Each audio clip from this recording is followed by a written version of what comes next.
asked my 59-month-old, my 108-month-old, and my 144-month-old what they'd like to eat today, and they all agreed on pizza.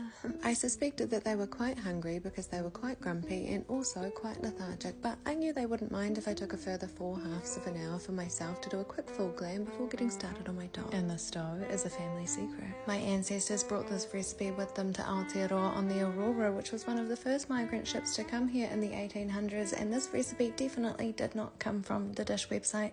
I lightly floured my surface and then began to take out any passive aggression that I might have towards my life on the dough. And once it was as dense and fluffy as I am, then I popped it into an oiled bowl and set it aside so it could rise. And then it was time to get started on my pizza sauce, and I find this process oddly cathartic because it reminds me of the lobotomy I got 2 years ago. Best decision that was ever made for me. I foraged these tomatoes by hand from the shores of Muriwai Beach and combined them with these baby onions which I found at the local market, which we call bullies. I pulverized the peppercorns with the same methodology they used on my frontal lobe, and then I added a few extra things in an attempt to make these tomatoes not taste like pure fucking cardboard. I added some herbs which I pilfered from my neighbour's garden through a gap in the fence because I'm not actually allowed to leave the property without the accompaniment of a man. Then I combined the sauce, which is always my favourite part for some weird reason. Then it was time to get started on our mozzarella cheese, and everybody knows that mozzarella cheese tastes best with fresh milk, so I decided to head down to the garden and get some. I also decided to pick up a few fresh eggs for breakfast tomorrow while I was there. Homesteading has been the most rewarding experience I could have ever wished for, and our garden has never been so bountiful.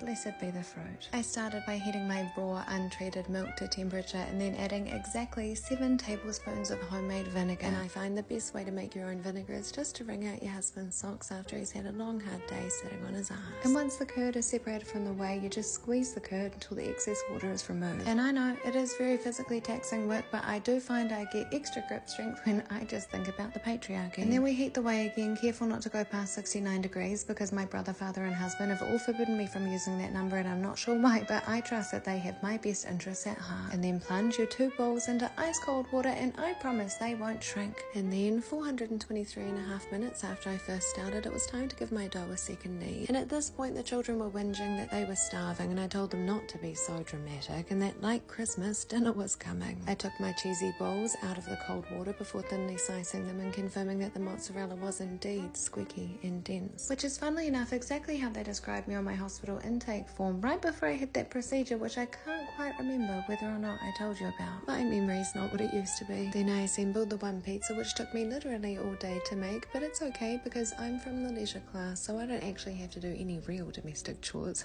We have people for that. At this point I was so excited to share my hard work with the children, but I thought first I'd have a quick taste test.